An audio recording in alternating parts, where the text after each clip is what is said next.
Thank you for trusting Sunshine Dixieland Company, which is really only me, my horses, my dogs, and my children. I want to read for you today a story which I've read to my children many times when they were younger and they had the time. Sylvia likes this story so much she even drew pictures for it when she was about 12. You can scroll down the page and read along with us if you'd like. The Hobo Who Came to Lime by Stephen Wayne, illustrated by Sylvia Rose. Page 1. Once upon a different time, a certain hobo came to Lime. Now Lime's a town that's upside down in the land of so sublime, where the trees grow down from the skies, so the fruit's not hard to reach,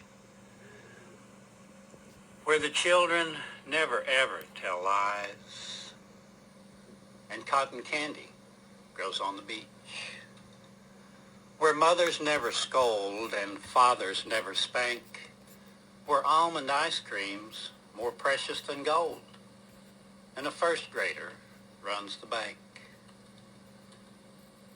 Now the hobo got around by walking upon his hands.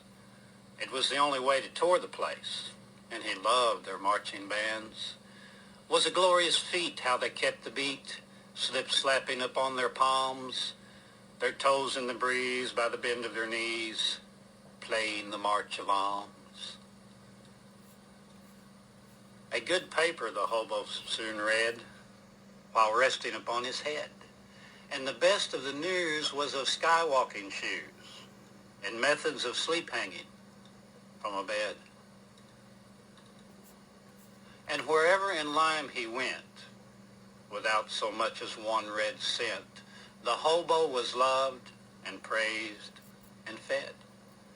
And he thought it so cool that the children taught school. And by law, no hurting tear is ever shed. But a hobo is a kind with wonderings in the mind.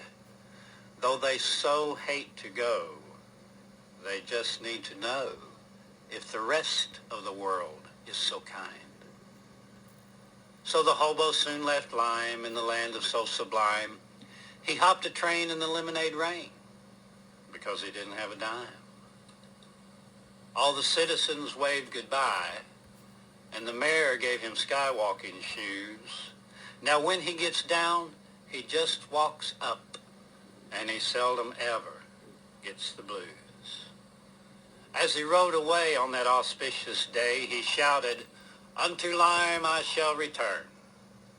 But when you leave Lime, there's a changing in time, and all of the bridges soon burn.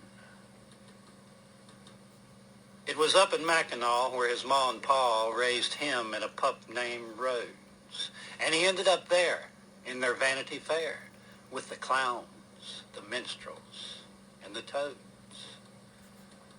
All the grown-ups who came never realized his fame, and they thought he would be better in jail. But the children would listen, and their eyes would so glisten when he'd tell them his traveler's tale.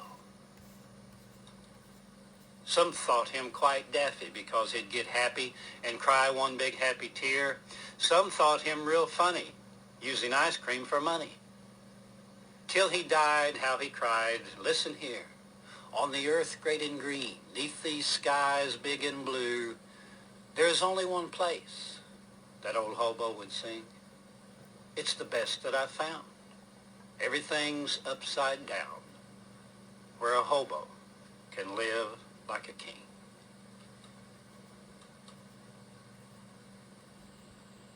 Postscript.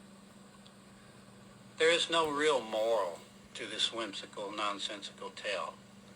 However, in this postmodern age that we live in, many children not only run certain institutions like schools and banks, they also run the social insane asylum of materialism.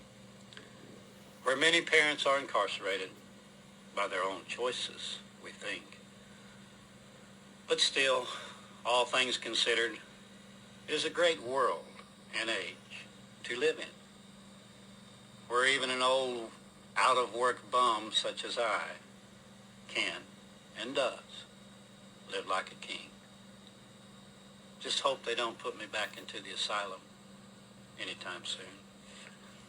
I love you guys. The end.